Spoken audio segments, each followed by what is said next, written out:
In front of Wilburn's Weapons. This is for Gun Appreciation Day. We will be doing some interviews. This is a great day to be proving that protecting our Second Amendment rights and to fend tyranny off. We're interviewing Terry of Wilburn's Weapons, and he's a proud sponsor of the Gun Appreciation Day. And Gun Talk Radio. And Gun Talk Radio. So Terry, what's your thoughts for today? Well, this is a golden opportunity once we heard that they declared a Gun Appreciation Day. And I know that there's rallies on the Capitol steps and stuff. We got the opportunity to sell a Bushmaster that came in late after all the prices have changed and all the supplies have dried up.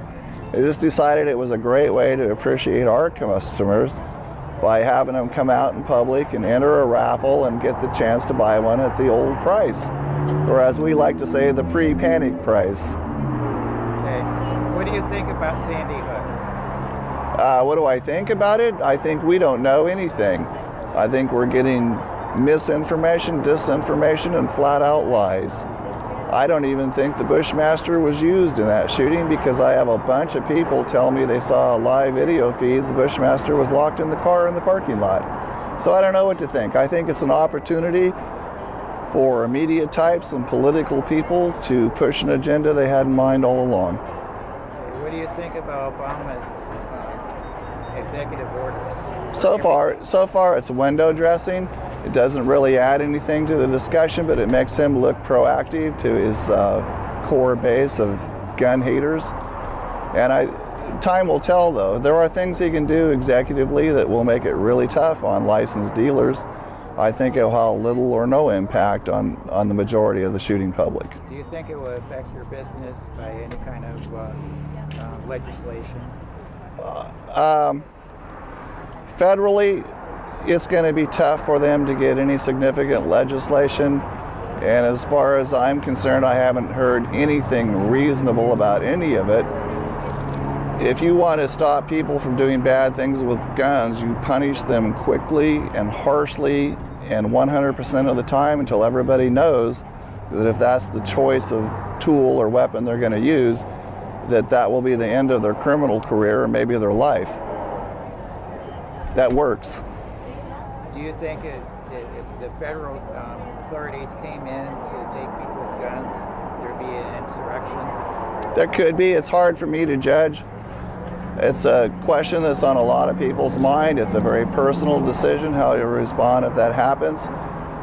And this isn't the place to talk about that in any detail. But in general, I believe that there are areas where they would have a very difficult time. But I don't think they're going to have local law enforcement come. They're going to bring them in from somewhere else.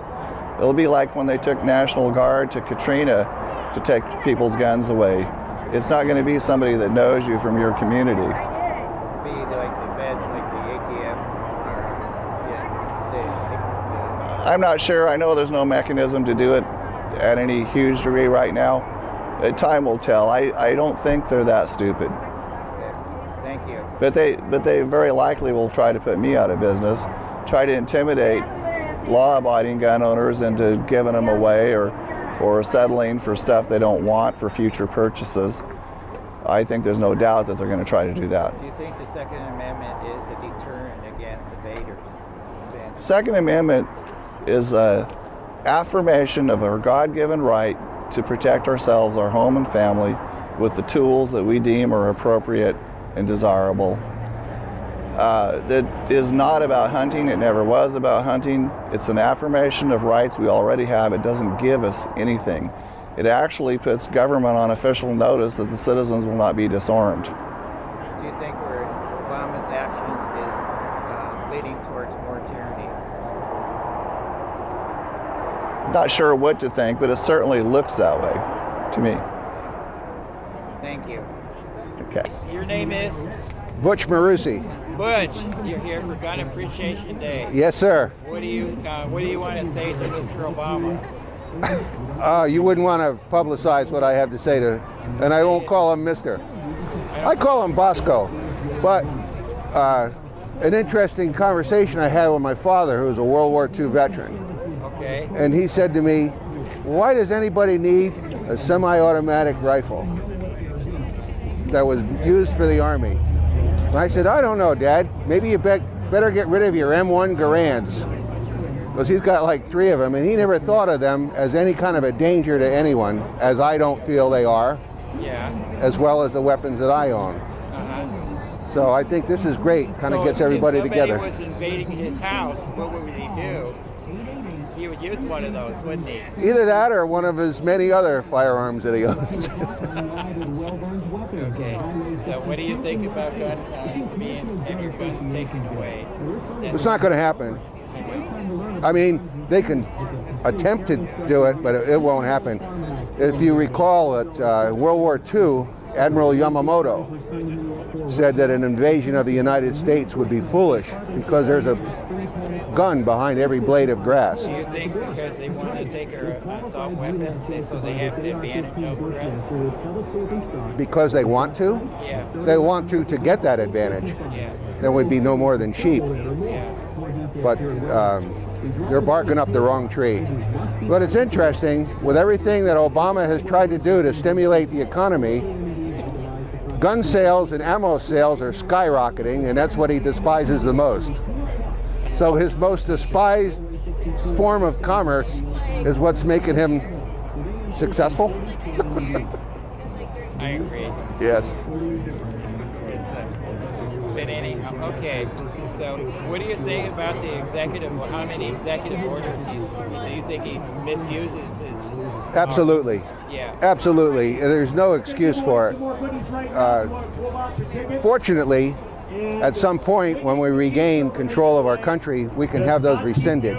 Because it's the way I look at it, you've got the 10 Commandments, and then you have the Constitution, and then you have all the other laws and stuff. And all those other ones are subject to change. You support what Rand Paul's doing. Yes. He's trying to. Rand Paul's a good guy. Yeah. Ticket number 78. Second Amendment. Mm-hmm. Yes. Okay. And your Gun Appreciation Day. Yes. And what's your opinion about Obama, he's not following the Constitution. We need to get someone in there that's going to follow the Constitution and obey the laws that they set forth, and work with the people, work with the House, the Senate, and just. What do you think about him threatening to take our guns? Oh, I think that's the biggest mistake ever, because that's one of our first freedoms is the Second Amendment, and we came over here to get away from tyranny from the British, and then they're imposing what is starting all over again. There's going to be a civil war, there's going to be a revolution, and there's going to be a lot of people that they're not going to let go of their guns until you're prying them from their cold dead hands. If you're invaded by federal agents, what would you do? Defend until they shoot me dead.